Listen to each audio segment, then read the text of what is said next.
Hello class, this was a presentation that I gave at the California Nutrition and Dietetic Annual Conference in April 2020. This presentation on regenerative soil rounds out our semester together rather nicely and offers ways to address climate, water, and food issues by exploring how the history of farming has brought us to our current degenerative state and the regenerative steps to improve the present condition of our soil. In the notes section of the PowerPoint, you will find the transcript of each slide, so I hope you enjoy the presentation. The learning objectives include gaining a new view of soil, soil health and farming, being able to describe the issues related to global warming and desertification of farmland, and being able to identify actionable steps to improve soil health. This presentation was created by Kiss the Ground. It's a 501c3 organization. Their focus is inspiring participation in soil regeneration. They have ongoing training sessions regarding this topic. If you enjoy what is presented today, I encourage that you follow up with them at kisstheground.com. Currently, we have the ability to regenerate earth because we can rebuild soil. This can be done by switching from our mechanical and chemical-minded practices to a natural and interconnected biology-centered mindset. So why focus on soil, you might ask? Well, soil is essential to all life on land. It's a source of 95% of food produced. Soil is the base of all on-land diversity. It's the reason we have clean water sources. Soil is the most biodiverse ecosystem on the planet. It holds more carbon when compared to the atmosphere and the biosphere combined. This is even in light of our farm soils having lost 50 to 70% of their carbon stock. Soil is the most scalable solution and the best carbon sink we have. It is a low-tech and a low-cost solution to address increased CO2 levels. We can also reduce flooding, drought, and fire. Our soils are heavily degraded today. Degraded soils are fragile. When they're hit by wind, they easily erode, and when hit by rain, they get even more compacted and create more erosion, leading to increased runoff and flooding. Degraded soil means less water is absorbed, which leads to dried out landscapes, which are more vulnerable to fire. Building healthy soil brings more prosperity to farmers. This is done by decreasing the farmers' input costs. Half of farmers in the U.S. are losing money today. Farmers are also in the top 10 professions with the highest suicide rate. Regenerative farming brings life back into the soil. Regenerative farming increases the carrying capacity of the land, which means more animals can be raised and fed on the same amount of land. Regenerative agriculture does not just stop soil loss, it actually builds back soil. At a pace that we're going today, the United Nations Food and Agriculture Organization estimates we have less than 60 years of harvest left. Building healthy soil brings life to everything. 1 teaspoon of healthy soil can hold more organisms than there are humans on the planet. Healthy soil absorbs and retains water, which allows soil to act like a sponge. A 1% increase of soil organic matter means the soil can hold 25,000 gallons more water per acre per year. Regenerative farmers are quickly getting to zero runoff. Zero runoff means their land absorbs 27,000 gallons of water per acre during a 1-inch rain event. Many small water cycles are broken today. Healthy soil, along with keeping the ground covered with a diversity of plants, restores small water cycles and helps rehydrate the land. Increased infiltration and water holding capacity means more water is returning to create clean, fresh water sources like springs and aquifers. Human health is impacted by the health of our soil. Without the biology in the soil, plants can't access nutrients that they need. Plants don't digest the soil, microbes do. Restoring soil biology means plants are able to access nutrients that are in the soil, which keeps them healthy and strong so they can protect themselves from pests. This also means the plants will have more nutrients for us. Healthy living soil means less harmful chemicals are needed to fight pests, which means fewer pesticide residues on the food. Chemical industrial agriculture has a huge impact on the health of our air and water. The San Joaquin Valley, here in California, has the worst air quality in the United States. Counties within this valley have the highest asthma rate for children in the nation. Over 550,000 valley residents have asthma, and of those, 105,000 are children. This movement is bringing people together from all backgrounds. We all can start regenerating the soil. Many of the practices like cover cropping, no-till, planned grazing, and reduced chemicals are already being implemented by farmers across the country and around the world. Building soil can help reverse climate change. Many regenerative farmers are putting carbon back into the soil. We can and should be paying farmers to build carbon into their soil. Carbon within the soil can stay locked there from 30 to 500 years or more. Land that is using cover crops and creating perennial pastures means that plants are photosynthesizing and transpiring for longer periods of the year. This in turn creates a local, regional, and potential global cooling due to latent heat fluxes. An Australian soil scientist estimates that a 5% increase in global transpiration could offset all current global heating loads caused by global warming. The bottom line, a covered planet is a cool planet. By adopting regenerative agriculture to build back healthy soil, any region can reduce wildfires and flooding, improve drought resilience, increase soil moisture, raise water tables, replenish aquifers, increase net profitability of farms by reducing input and irrigation costs, and sequester carbon. NASA took this picture in 2006, which shows how tilling and soil disruption increases the amount of CO2 in the atmosphere, which is presented by the orange and red areas on the picture. Carbon's not the enemy, it's just out of place, out of balance. Carbon sequestration is not the end, it's a means to rebuilding highly functioning land. The increase of CO2 is not just from burning fossil fuels. Since the dawn of agriculture, the loss of soil carbon has been a huge contributor to the increased level of CO2. Approximately 1/3 of human-generated CO2 is actually from soil loss. The Intergovernmental Panel on Climate Change stated, quote, "We cannot avoid the worst impacts of climate change without transformation in our agricultural and natural resource sectors." Until very recently, our understanding of what was happening below our feet was limited. 500 to 700 million years ago, the Earth was generally barren and very hot. There was way more CO2 in the atmosphere than there is today. Generally, only fungi and bacteria were present on the land. Then, over time, the climate balanced. Fresh water and fertile land appeared. Plants and trees began to grow in this fertile soil, which perhaps make you wonder, where does the substance of a tree actually come from? Where does that stuff that builds the structure of a tree manifest from? Plants and trees began to grow in this fertile soil, which perhaps makes you wonder, where does the substance of a tree come from? Where does the stuff that builds the structure of a tree actually come from? Trees and plants are built from thin air. The structure and much of the mass of trees and plants are built from the carbon that comes from the carbon dioxide that is in the air. Depending on the tree, the amount of carbon can vary, but on average, a tree is composed of 50% carbon.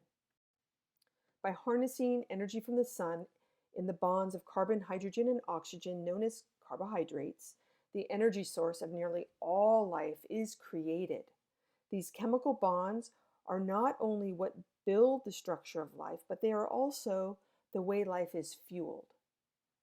The sun's energy combines with carbon from CO2 and hydrogen, plus oxygen from water, and then makes carbohydrates.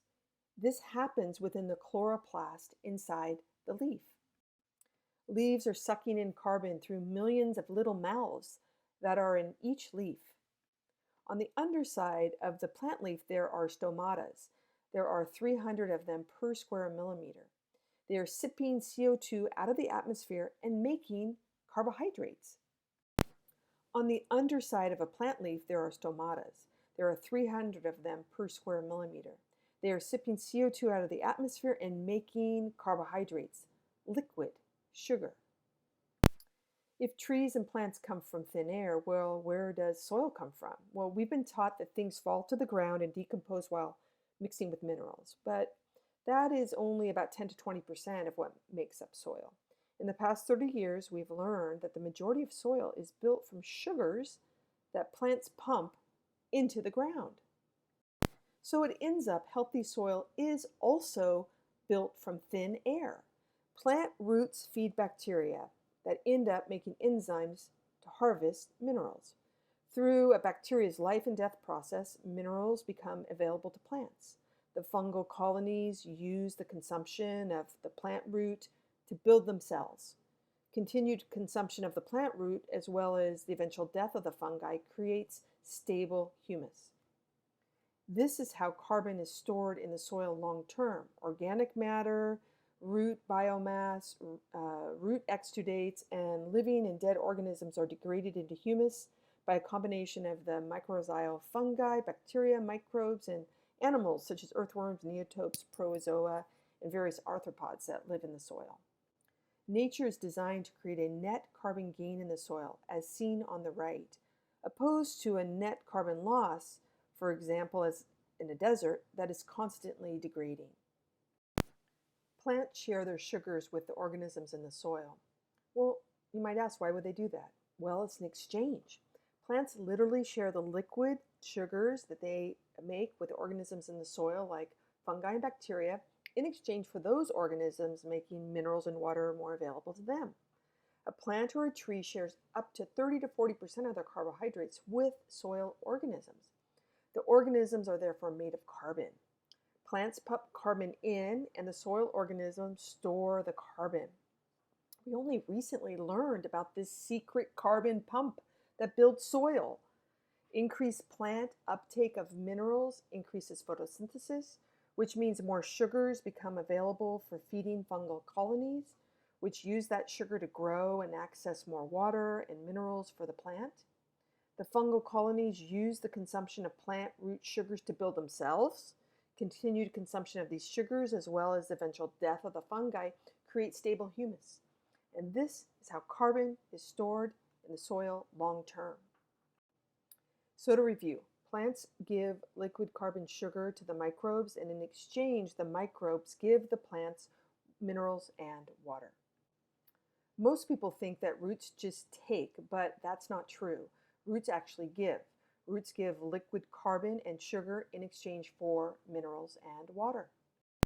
Life begets life. Life starts with harnessing the sun's energy through carbohydrates. Everything is integral in making the system function at higher levels and for the ability of the system to build a greater carrying capacity. In a healthy prairie system, 60% of the carbon comes from globulin, which was discovered recently in 1996. Here we have hair-like projections of globulin growing out of a mycorrhizal fungi.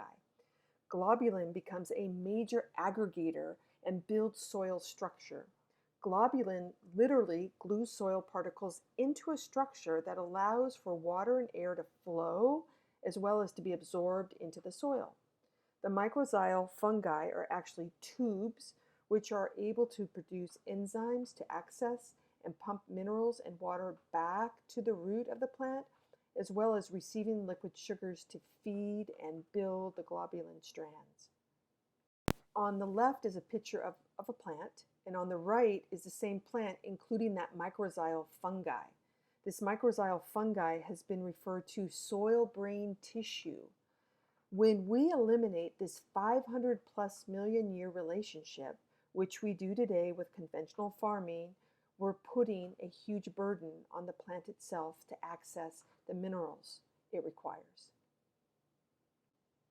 Together, mycorrhizal fungi and globulin create a carbon-rich soil. Soil aggregates form when there is active biology. They animate the soil by the billions. Again, a teaspoon of healthy soil has as many living organisms as there are people on the planet. Think of a tall apartment building that's been demolished.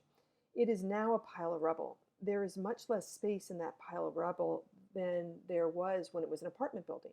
Less space for air, less space for people to move about. All the electrical and internet wiring are dismantled and not connected or working. All the water storage and water distribution lines have been broken. The apartment building is not an apartment building anymore. It's just, again, a pile of rubble. So much of the world's soil is now in a destroyed state. Dispersed particles of sand, silt, and clay. The structures are destroyed.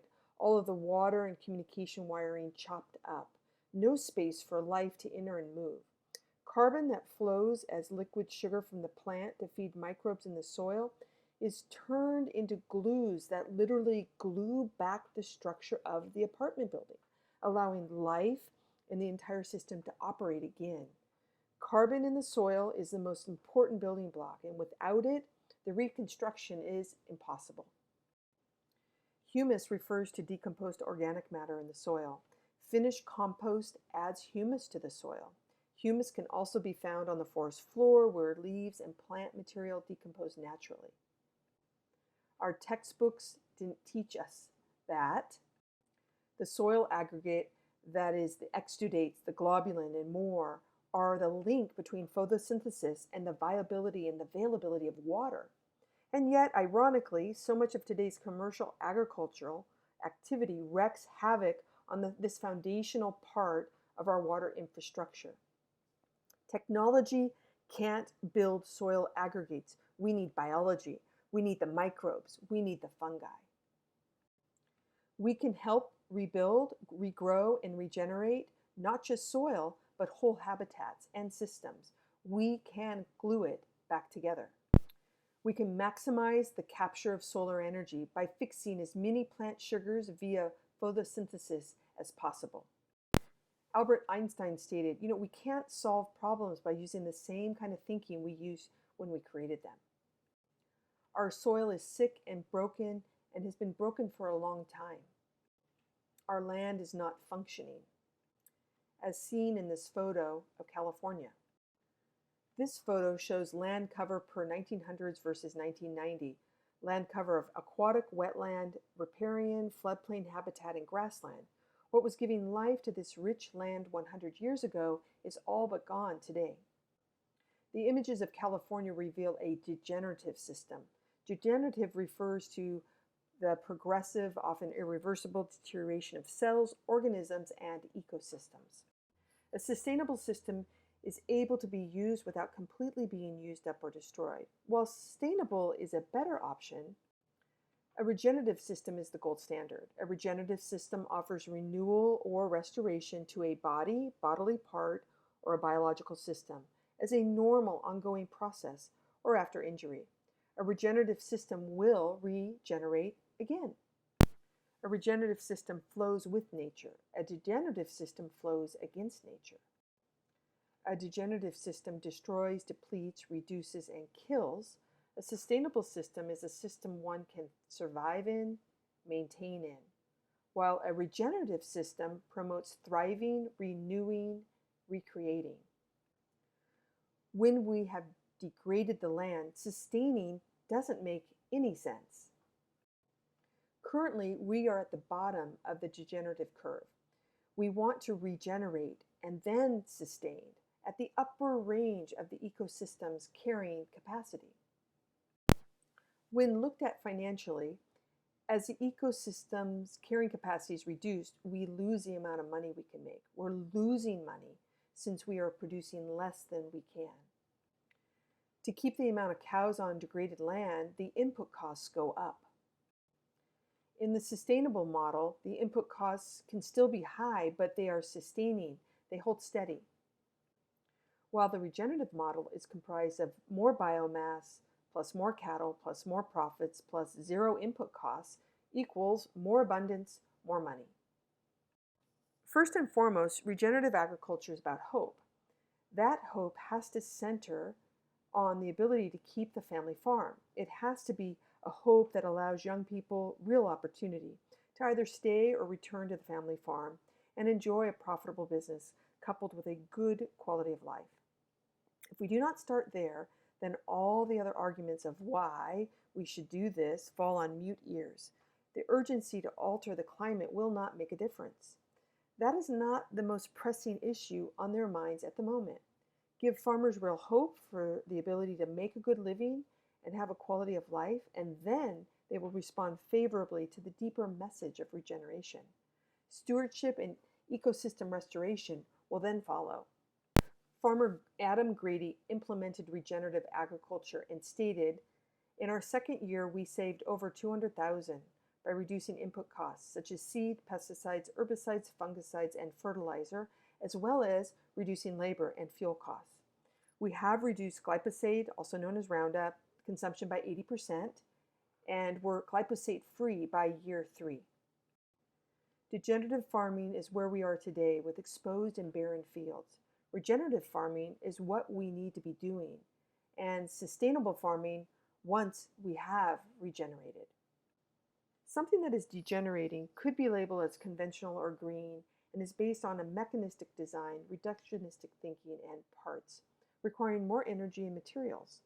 While something that is regenerating could be labeled as restorative or regenerative and is a natural system design, offering patterns and holistic thinking, requiring less energy and materials. We don't want to sustain a road rash. If we sustained it, it would be the same on day 1, month 6, year 3. Same with a degenerative field. It would be the same on day 1, month 6, or year 3. Our goal is a regenerative system. We want to increase the ecosystem's carrying capacity, which is analogous to a lizard regrowing its tail. Land for cultivation has degraded so much that farmers can't use this land. Most deserts were not naturally a desert. They were actually grasslands. So how did this happen? Humans began tilling the ground approximately 10,000 years ago. The plow is the tool of tilling and the cause of soil erosion. Today, places that haven't been plowed are 5 feet higher than areas that have been plowed. We continue to till. Our current methods of farming have turned our soil into dirt. In many places, our topsoil is gone. We're farming the subsoil. Today, Washington is concerned about farmers running out of soil because of poor farming practices. Tilling began 10,000 years ago, and we have just kept tilling and tilling, which has led to the loss of 4 tons of topsoil per acre. Visually see 4 pickup trucks on every acre, okay? And an acre is roughly the size of a football field. See these 4 pickup trucks full of topsoil driving off the land for good every year for every acre. 4 tons of topsoil per acre per year. 4 tons of topsoil per acre per year. 4 tons of topsoil per acre per year. Most flooding across the globe is due to water not infiltrating into the ground, and we lose 4 tons of topsoil per acre per year. 4 tons of topsoil per acre per year. 4 tons of topsoil per acre per year. Erosion washed away the soil, undermining the carrying capacity of this land to be able to support the local human population. This slide is an amazing example of soil regeneration. On the left, we see bare land and dirt due to overgrazing of sheep. This same land is on the right after it was terraced to catch water and grow life, meaning microbes and plants, which it did in a matter of years. It was presented, where do trees and plants come from? Air. Where does soil come from? Air. Well, how about what is soil? 50% of soil is composed of air and water. Why might air be so important? Well, air provides life to aerobic and to some degree anaerobic organisms. Air is composed of oxygen, nitrogen, and argon, and the nitrogen goes into the soil and turns into nitrate or amino acids. Before we had nitrogen fertilizers, we just relied on this gas exchange. And air provides space, a place where nitrogen can be transformed into organisms. 45% of soil is composed of broken down rock, sand, silt, and clay, which makes up part of the mineral matrix. 5% is soil organic matter, and it really matters. This is the carbon-containing matter. Here, anything that is alive or was once alive turns into humus. Soil is composed of mineral matter, sand, silt, and clay. Clay particles are small, compact, and dense. Clay can hold more nutrients and more water because it has more surface area. It is very dense, which makes for less airspace. Sand doesn't hold on to water or nutrients very well. It just drains rapidly. So the perfect mix is loam, a fertile soil made of clay and sand containing humus. You can change your component structures by adding lots of soil organic matter by means of cover crops and or compost. Regarding soil organic matter, think microbes. 5% soil organic matter is a generous average for good soil. California's Central Valley is now about 1% soil organic matter, but it used to be 10%. Really healthy soil can be up to 18 to 20% soil organic matter. Why is soil organic matter so important? Well, it is carbon-based, and the carbon acts like a sponge. What happens if the soil organic matter changes? Well, the size of the particles change based on how much biology, fungi, bacteria, life that's in the soil. So soil organic matter determines the wholesomeness of the soil. In a good loam soil, 40 to 60% of the soil volume pore space is filled with air and water. More organic matter equals more water and air. On the left, the soil is compacted, not a lot of pore space. When it rains, there's no infiltration. The rain just runs right off. Less water and air exchange leads to not as much nitrogen available, which leads to less nutrient cycling, which leads to less life in the soil. You don't have any earthworms there on the left.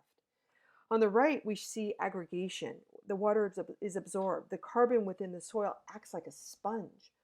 More life equals better water holding capacity and more nutrient cycling. The right side is like a sponge, expanding the volume of the soil as the soil organic matter increases. The soil is literally being built by the microbes within the soil. To build soil, we need CO2, oxygen, and nitrogen to be absorbed into the soil as seen on the right, not for these elements to bounce off or leave the soil as seen on the left. Carbon is being held in the atmosphere, biosphere, and the pedosphere. With the most is in the pedosphere. The pedosphere is the soil.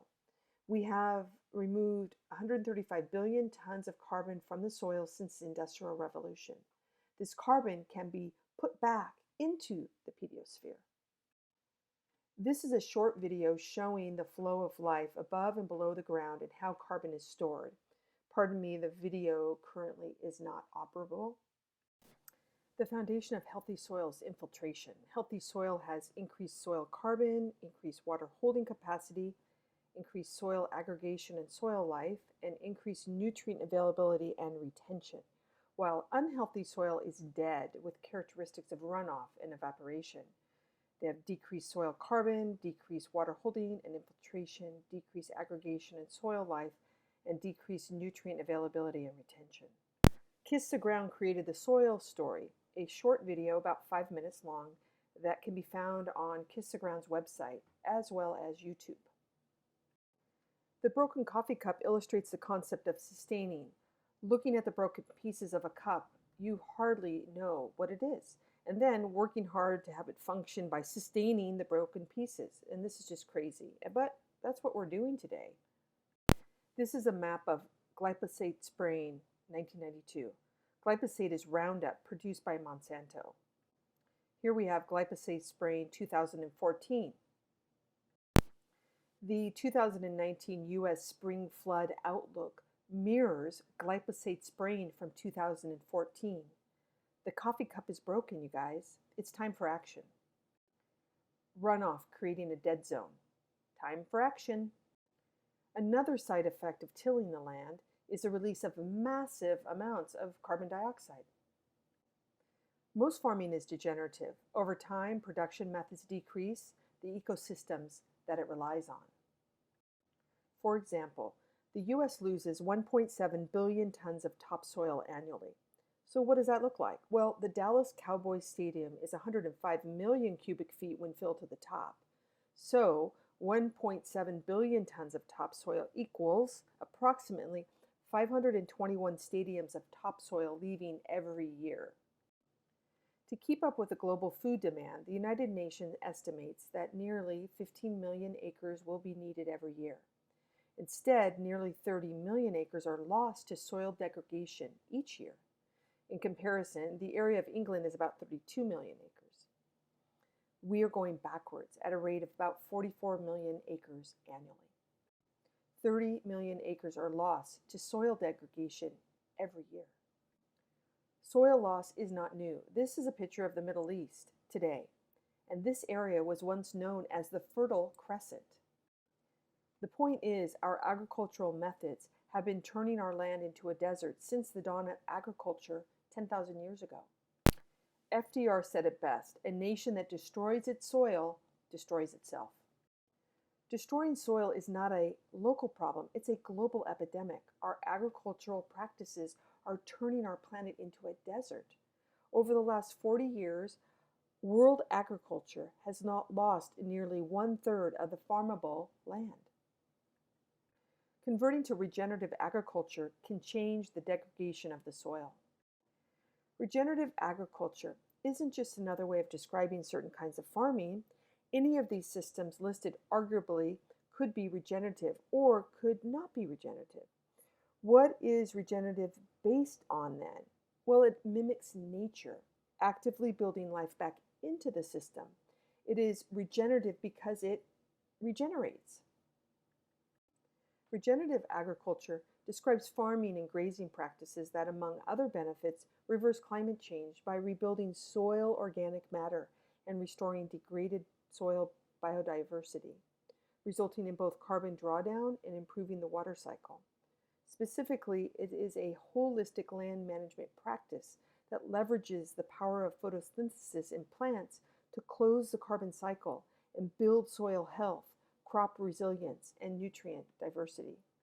Restoring the ecosystem carrying capacity is regenerative. Growing soil is possible. Farmer Brown was a conventional farmer on a degenerative pathway. His farm was hit hard by 4 years of hailstorms and drought. The bank refused to give him any more loans. Instead of selling the farm, he turned to regenerative farming. His soil organic matter grew from 2% to 7%. His soil had much more water holding capacity. The land started with 40,000 gallons of water per acre. Now it is at 140,000 gallons of water per acre. The principles are universal. The practices are context specific. 5 principles. Least disturbance means no tilling. Living root means the mycorrhizal fungi is there. Soil armor, you have cover crops. Animal integration is integrating them into the whole growing process. And increased biodiversity means no monocrops. We are going to see how the following practices engage the 5 principles. When soil is left bare, water evaporates, carbon oxidizes, and microorganisms die. One of the biggest issues of farming is bare soil. We have all seen fields of bare soil and probably thought to ourselves that, well, it's just the way farming's done. But where in nature does that happen? Leaving soil uncovered also makes it susceptible to water and wind erosion. Raindrops landing on bare soil act as bombs to aggregate formations, turning them into smaller particles that not only seal off the ground from water and air infiltration, but also make the absorption capability of the soil aggregates obsolete. This is significant because water held in soil is what most directly and efficiently affects a community's ability to grow food. While water planning and policy focus on irrigation, most of the world's agriculture is rain-fed. The practice of bare soil is degenerative, while cover crops is regenerative. Nature is humble. She wants to be covered. The practice of till is degenerative, while no-till is regenerative. It's always been customary to till the soil, but tilling the soil is ripping the soil's fungal networks to shreds, breaking apart soil aggregates and leaving soil structure weak and prone to wind and water erosion. Tilling removes residue and root penetration in the soil that keep the soil intact, that helps water infiltration. Tilling exposes carbon-based aggregates and microbes to the oxygen, allowing them to turn into CO2. The practice of chemicals is degenerative, while no chemicals is regenerative. Spraying doesn't just kill one pest. For every one targeted pest, upwards of 120 or more beneficial soil organisms can be killed. Over 98% of sprayed insecticides and 95% of herbicides reach a destination other than their target species because they are sprayed or spread across an entire agriculture field. Over-application of nitrogen fertilizers creates nitric oxide. It's a potent greenhouse gas. It's a big reason that agriculture is such a big contributor to global warming. Nitrogen fertilizer also increases bacteria species. Without a source of carbon to balance the bacteria literally eat themselves out of house and home. The practice of over or undergrazing is degenerative, while planned grazing is regenerative. Animals are not the problem. How we manage them is. When we think of overgrazing, many of us think of too many animals on the land. That makes sense, but it's actually not how it works. Animals that are not grazing in their natural herding patterns will tend to overgraze or undergraze the land, which can both lead to desertification. By feeding on certain plants too often and not allowing proper time for the plant roots to grow back, animals can rip up the whole plant and cause bare ground. Planned grazing, on the other hand, has animals mimicking what happens when herds of animals stay close together because of prey nearby. By coming into an area and eating a third of the grass, trampling a third, and leaving their poop and pee as fertilizer, then allowing the recovery of the grasses, this allows a major regenerative impact on the land, increasing carbon in the soil and increasing water infiltration and holding capacity. Here we see natural grazing practices, including moving and roaming as they graze. The practice of concentrated animal feeding operation, CAFOs, is degenerative, while planned grazing is regenerative. The CAFO system is degenerative not just on site, but also in the supply of its feed. Most of the feed that is grown for cows in feedlots is grown on farmland that is degenerating the land. Also, methane gas related to manure pools is increased in CAFOs. The practice of planting annuals is degenerative, while planting perennials is regenerative. Annuals are plants that have to be planted every year. This often means more disturbance, for example, tilling. Therefore, annuals are more likely to increase CO2 emissions and reduce water infiltration. Perennials, on the other hand, tend to help. However, many monocrop perennial systems leave vast amounts of bare ground and contribute to degradation of the soil as well. Planting a polyculture perennials is much better. Organics in landfills is degenerative. Compost on rangelands is regenerative. Organics in landfills creates methane due to the anaerobic digestion. Compost on rangelands can be a regenerative probiotic to the soil, jump-starting the photosynthetic capacity of plants, as well as increasing the amount of sugars plants are feeding into the underground microorganisms. We have found that a single application of compost doubled forage production and soil carbon sequestration over 3 years on Mediterranean grassland systems. Compost decomposition provides a slow release fertilizer to the soils, leading to increases in carbon sequestration and plant production.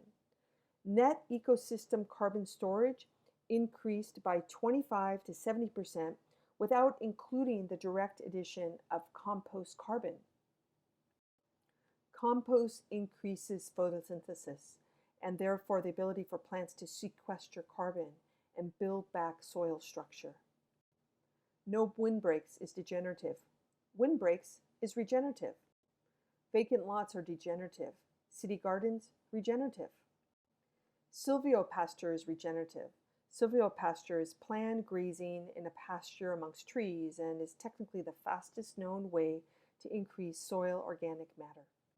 Regenerative agriculture includes less chemical inputs and fertilizers, less tillage, less compaction, more microbes and earthworms, more biodiversity, building topsoil, less or no toxic runoff, increasing water infiltration rates, increasing water holding capacity, improve soil organic matter, better nutrient cycling, more carbon stored in the soil, decreasing salinity, higher plant Brix reading, decreasing input costs, and higher crop nutritional quality.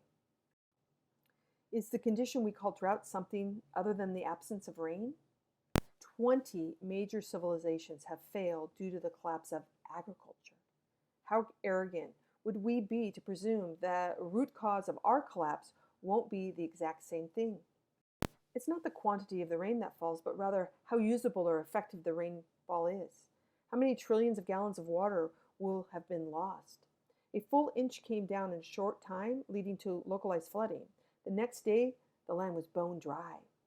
All that rain did nothing to nourish the land, thirsty as it might have been. What happened when it rains on the left, you could get 30 inches of rain and still nothing grows on the left side of the fence, but it will grow on the right. The expansion of the English Empire caused so many issues, but one that often gets overlooked is the use of their agriculture system. There wasn't an understanding that England has a very unique wet climate that allows the land to regenerate extremely fast, and thus to withstand years of prolonged degenerative practices without significant degradation of their soil occurring. Assuming their agriculture to be advanced, they arrogantly stamped this system of agriculture on brittle environments, causing massive desertification around the globe. For example, we have English gardens here in California. We are not England to have English gardens with grass. Grass is really an English product. Carbon sequestration is not the end. It is a means to rebuilding highly functioning land. It's not the cow, it's the how. It's not the tractor, it's the till factor. This slide and the next slide looks at the significant mineral variations in our food supply. It can take 14 spinach leaves grown in conventional soil to have the nutrient content of one spinach leaf grown in soil rich in microbes and fungi. Plants don't have the ability to digest the soil. They need the microbes to do this. Man-made fertilizer is not how nature evolved for plants to digest. When antioxidants and polyphenols were studied, the variation was even higher, between 75 to 1 to up to 200 to 1. So in the real world, this would mean that the best carrot sampled had the same amount of polyphenols as 200 of the worst carrots sampled. I've never seen a nitrogen deficient plant in a natural ecosystem. Obviously, there's something that we're doing in agriculture that's interfering with the biological fixation of nitrogen, which leads us to focus on microbes. Microbes in the soil and in our gut make nutrients available to plants and animals, including us. What does the microbiome mean? It's microorganisms in a particular environment. Microbes are found in the soil and in our gut GI tract. A plant root is very similar to our large intestines. Plants and animals, including us, acquire nutrients from the outside. Having a healthy microbiome is essential to the health for both plants and animals. Here we see a dendrite cell. It's extending an arm into the colon lumen. Dendrite cells act as messengers between the innate and the acquired immune system. They are informing the immune system how to respond to the materials within the GI tract, the food within the GI tract, informing it if it's friend or foe. Microbes rule the world. Healthy soil microbes equals healthy plants and animals, which equals healthy humans, which equals a healthy planet. This is a little bit over a 2-minute YouTube video named Plants Are Cool. This is a little over a 2-minute YouTube video named Plants Are Cool. Over the next few slides, I'm just going to highlight a few things out of this video. It's a sunny day in Camarillo, California. They took an infrared thermometer. The leaf temperature was 59.7 degrees. The temperature of the green paper was 89.6 degrees. The bare soil temperature is 138.2 degrees. When soil is 70 degrees, all moisture is used for the plant. When soil temperature climbs to 100 degrees, only 15% is available for plant growth. At 130 degrees, all moisture is lost, and at 140 degrees, the microorganisms die out. Plants are cool, bare soil is not. The point? We want to feed the microbes and cover the soil to protect it from erosion and oxidation. Dead, bare soil creates floods and drought cycles. This slide speaks to the previous slide of dead, bare soil that creates flood and drought cycles. Here are 3 reasons why bare ground causes drought. 1, more radiant heat due to less plants absorbing and using that heat energy. 2, more runoff and evaporation means less water in the soil and less water supplying springs and streams year-round. And 3, more evaporation of soil moisture makes the soil unable to feed plants. Diverse plants and healthy soil and healthy water cycles create a regenerative cycle. Transpiration is a process of water movement through the plant and its evaporation from leaves, stems, and flowers. On the left, the evaporation of the soil is significantly less than on the right due to the plants being there. Compaction, runoff, and evaporation leads to a net water loss, while transpiration leads to a net water gain. Hot, bare soil leads to the heat island effect. Cool, covered soil creates cloud formation. Here is an urbanized environment as we know it. Infrared thermometer shows the temperature range. Plants are at 81 and the man-made structures anywhere from 97 to 102 degrees Fahrenheit. We are going to compare these 2 water cycles. A degenerative water cycle creates more bare soil, more evaporation, more greenhouse gases, more warming, more droughts. Repeat. A regenerative water cycle creates more covered soil, more cooling, more plant aerosols, more cloud formation, more constant rain, and repeat. You guys, this picture was from the same region on the same day, and look at the difference in those fields. Anytime a raindrop meets the earth, one of 4 things can happen. That droplet of water can go up as evaporation or transpiration through plants, go sideways as surface runoff, go down as deep drainage to be stored in aquifers or become a spring, or 4, be held in the soil before moving in one of the other 3 directions. We have a keeping the water in the ground problem. Healthy soil is on the left. The process of plants feeding soil organisms via their roots serves the purpose of increasing access to minerals the plant needs. But there's something even more phenomenal going on. Because the plants are feeding them, both the fungi and the bacteria are growing themselves. And through that process of their life and death, they are creating aggregated soil that allows air and water to find their way into the soil. This process, along with the life and the death of larger soil organisms and the life and the death and the sloughing off of root systems, adds the amount of soil organic material or humus. This process of building soil not only balances the climate, but it also sets the stage for all fertility and biomass accumulation to occur. Unhealthy soil is just dirt. Dirt is essentially dead soil. Without the essential soil microbes, the process of pumping carbon is greatly diminished because the plants have no incentive to share their carbon sugars. Without plants pumping it in and soil organisms storing the carbon, the soil is never aggregated. This means no infiltration of water and air and no life. Again, the collapsed apartment building. When we hear about links between water and climate, the connection tends to go in one direction: poor water infiltration that leads to flooding. This looks like fun, but it's also an example of poor water infiltration because of degraded soil, no plant cover, and compaction. Here we have an example of poor water infiltration because of degraded soil, no plant cover, compaction, etc. Poor water infiltration because of degraded soil, no plant cover, and compaction. The change in approach can be summarized in one sentence: a shift from the current paradigm reality, where evaporation is viewed as a loss to the system to be avoided at all costs, to a new paradigm, where evaporation is understood and respected as a source of all precipitation and managed accordingly.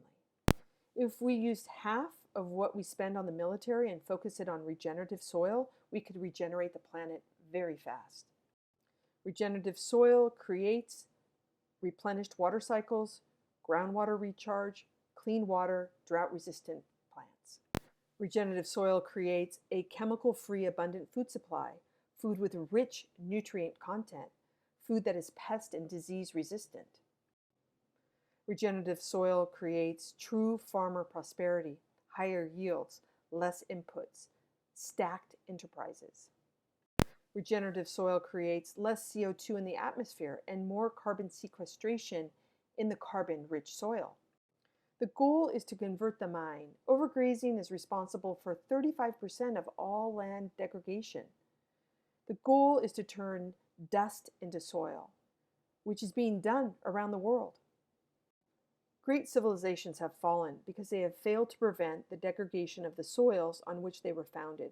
The modern world could suffer the same fate. A nation that rebuilds its soil rebuilds itself. The basic needs for human survival are fresh water and food. The need for fresh water and food is healthy soil. So let's rebuild our soil together. Thank you. Any questions?